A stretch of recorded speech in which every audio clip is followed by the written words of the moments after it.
Hi friends इस video के अंदर मैं आपको एमआरआई थाई विद कंट्रास्ट का केस दिखाने जा रहा हूँ।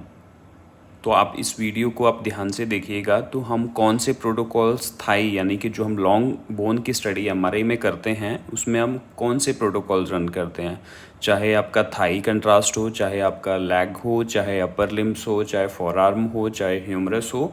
तो उसमें आप प्रोटोकॉल्स कौन से रन करते हैं। तो आपको इस वीडियो के अंदर मैं आपको सिर्फ ओनली प्रोटोकॉल्स और सामने कुछ इमेजेस दिखा रहा हूँ। तो आपको कैसे जो इमेजेस है, सीक्वेंसेस है, वो आपको कैसे एक्वायर करने हैं और किस तरह से आपको उसके आइडेंटिफिकेशन कर सकते हैं। ठीक है फ्रेंड्स, तो देखिए फ्रेंड्स, मैंने MRI thigh with contrast study किया है।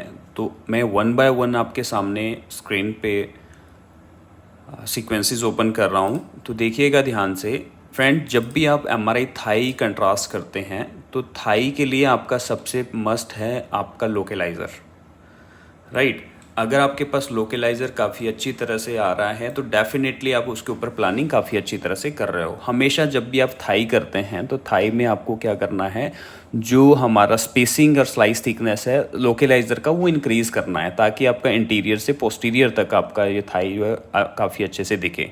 कई बार क्या होता है कि लोकेलाइज़र के अंदर हमारा प्रॉपर जो स्लाइसिस है, स्पेसिंग है, वो नहीं होती है, तो आप उसको इंक्रीज़ कर सकते हैं, उसमें कोई प्रॉब्लम्स नहीं। आपके पास लोकेलाइज़र अच्छा हो तो डेफिनेटली आप इसमें प्लानिंग अच्छी तरह से कर सकते हैं। ये मेरा 3 प्लेन लोकेलाइज़र देखिए, ये 3 प्लेन लोकेलाइज़र है। ये सजाइटल सेक्शन है, कॉर्नल है और ये मेरा एक्सियल है, राइट। तो पेशेंट के लेफ्ट थाई में काफ़ी बड़ा मास लीजन था, ये देखिएगा, दिख रहा होगा आपको। तो इसके लिए ही पेशेंट का हम एमआरआई कर रहे हैं।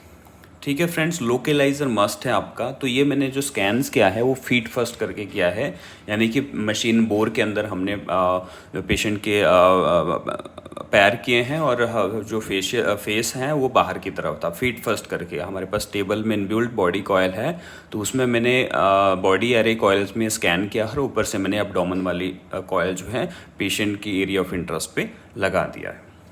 ठीक है फ्रेंड, तो देखिए सबसे पहले जैसे ही आपके पास 3 प्लेन लोकेलाइजर आएगा तो आपको क्या करना है, कॉर्नल स्टर सीक्वेंस को रन करना है। तो this is coronal STIR sequence, ये कॉर्नल स्टर सीक्वेंस है हमारा। ध्यान से देखिएगा, इमेज को अच्छी तरह से देखोगे तो डेफिनेटली आपको जो छोटी छोटी चीज़ें हैं वो आपको ऐसे ही पता चल जाएगी। जो स्टर सीक्वेंस है वो हमारा लॉन्ग बोन की स्टडीज़ के लिए हमारा मतलब बहुत इंपॉर्टेंट सीक्वेंस है, स्टर सीक्वेंस, जिसको हम कहते हैं कॉर्नल स्टर सीक्वेंस। तो ये स्टर सीक्वेंस है, तो आपको इसको एक्वायर करना है। स्टर सीक्वेंस को एक्वायर करने के बाद आपको क्या करना है, इस पे स्टर के ऊपर आपको अच्छी तरह से फाइंडिंग को, पहले लोकेलाइजर के ऊपर अच्छी तरह से फाइंडिंग देखनी है आपकी कि कहाँ से आपका लीजन आ रहा है। ये देखो एंटीरियर साइड्स में लीजन है, ये काफ़ी बड़ा मास लीजन है और ये पूरे आपके यानी कि मिड ऑफ शाफ्ट से लेके यानी कि पूरा इन्वॉल्व हो रहा है लीजन। तो कॉर्नल स्टर आपका बहुत इंपॉर्टेंट सीक्वेंस है। फैट इसमें स्टर स्ट्रेस हो जाता है और फाइंडिंग इसमें आपको हाइपर इंटेंस नज़र आ जाती है। ये देखिए, ये हमारे पास 61 ईयर्स मेल पेशेंट आए थे एमआरआई करवाने। तो आपको क्या करना है, कुछ नहीं करना है। हमेशा जब भी स्कैन करना है आपको, मैं आपको प्लानिंग की वीडियो नेक्स्ट वीडियो में अपलोड करूंगा कि आपको लॉन्ग बोन की स्टडीज़ कैसे आपको प्लानिंग करना है। तो आपको पहले बेसिक सी चीज़ें पता होना बहुत ज़रूरी है। प्लानिंग दूसरी बात होती है कि प्लानिंग करने से पहले आपको बेसिक सी चीज़ें पता हो, तभी आप डेफिनेटली आप प्लानिंग आसानी से कर सकते हैं। कॉर्नल स्टर आपने ले लिया, तो कॉर्नल स्टर में मोस्टली मैंने 21 स्लाइसेस लिए हैं। आप देख रहे होंगे यहाँ पे नंबर ऑफ़ इमेजेस आपके सामने शो हो रही है।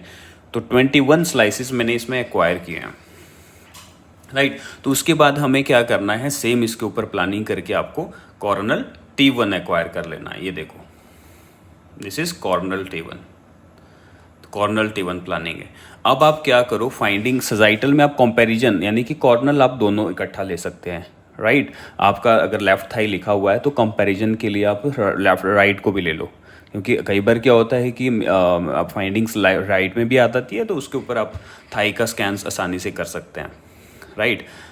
तो उसके ऊपर क्या करना है आपको, फिर आपको सजाइटल सेक्शंस लेना है। फाइंडिंग अगर लेफ्ट में आ रही तो लेफ्ट सैज ले लो, राइट। तो लेफ्ट में मैंने सैज कट ले लिया है, स्लाइसिस सैस्टर ले लिया है। तो इसके ऊपर देखो फाइंडिंग आपकी काफ़ी क्लियर नज़र आ रही है, ये सजाइटल सेक्शन है। ये मैंने सिर्फ लेफ्ट थाई का लिया है क्योंकि लेफ्ट में फाइंडिंग है, राइट नॉर्मल है।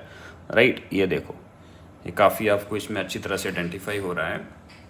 आप दोबारा आप इसमें एक साइज T1 ले लो। राइट, ये साइज T1 ले लिया और उसके बाद एक्सियल स्टर लेना है।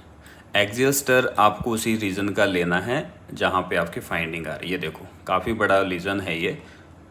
एक्सियल स्टर में थोड़ा सा मैं जूम इन कर रहा हूँ ताकि आपको क्लियर नज़र आए। ये एक्सियल स्टर है, ठीक है। तो थाई में अगर फाइंडिंग के अकॉर्डिंग हमने क्या किया है, इसमें स्लाइस थिकनेस स्पेसिंग आपने ये नहीं करना है कि आपको स्लाइस थिकनेस कम करना है, स्पेसिंग भी कम करना है, तो आपका स्कैन का टाइमिंग इंक्रीज हो जाएगा, पेशेंट को लेटने में डिस्कम्फर्ट हो जाएगा, पेशेंट इतने टाइम लेट नहीं पाएगा, स्कैन टाइम हमारा बढ़ जाएगा। तो स्लाइस थिकनेस स्पेसिंग बढ़ा दो। मैंने यहाँ देखो 8 स्लाइस थिकनेस पे लिया है और 3 की स्पेसिंग पे लिया है।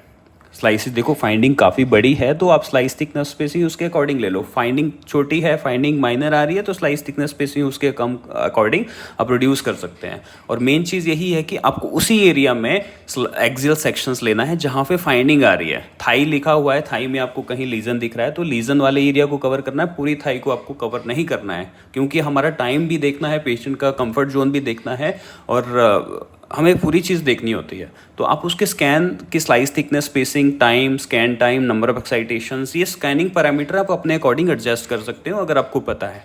तो यही चीज़ें मैं इस वीडियो के अंदर आपको क्लियर करवा रहा हूँ कि थाई के सीक्वेंस करने से पहले, लॉन्ग बोन की स्टडी करने से पहले आपको ये बेसिक सी चीज़ें बहुत ज़रूरी पता होना चाहिए। अगर डेफिनेटली आपको पता है तो मे बी आई थिंक आप आसानी से स्कैन कर सकते हैं, ठीक है। उसके बाद मैंने एक फ़ैट सेट लिया था क्योंकि हमारे रेडियोलॉजिस्ट को एक फ़ैट सेट की भी नीड है यहाँ पे। तो यहाँ पे मैंने एक फ़ैट सेट सीक्वेंसेस लिया था, एक्सियल T2। एक्सियल जो मैंने रूटीन सीक्वेंस लेता हूँ उसमें मैंने फ़ैट सप्रेशंस कर दिया है। तो देखो एक्सियल T2 फ़ैट सेट, और एक मैंने लिया है एक्सियल T2। तो कंपैरिजन आप फाइंडिंग को इस तरह से करोगे तो डेफिनेटली आपकी जो फाइंडिंग्स है बिल्कुल क्लियर समझ में आ जाएगी आपको। राइट, तो इस तरह से आप रूटीन स्टडी कर सकते हैं। डिफ्यूजन सीक्वेंस एक्वायर किया है मैंने, तो ऐसे आप हर एक सीक्वेंस को आइडेंटिफाई करके, मोस्टली आपका मेन सीक्वेंस इसमें देखा जाता है वो है स्टर सीक्वेंस। राइट, तो स्टर सीक्वेंस को आपको अच्छी तरह से एक्वायर करके आप इसके ऊपर फर्दर प्लानिंग कर दो। राइट, स्लाइस थिकनेस स्पेसिंग आप इसके अकॉर्डिंग, फाइंडिंग के अकॉर्डिंग आप इसमें एडजस्ट कर दो।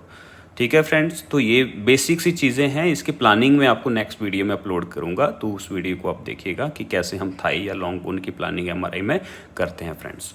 ठीक है फ्रेंड्स, तो आई होप ये वीडियो आपको पसंद आई हो, तो प्लीज़ मेरी वीडियो को लाइक कीजिए और मुझे सपोर्ट करते रहिए। ऐसे ही अपडेट मैं आपको वीडियोस के अंदर देता रहूँगा। Thank you very much.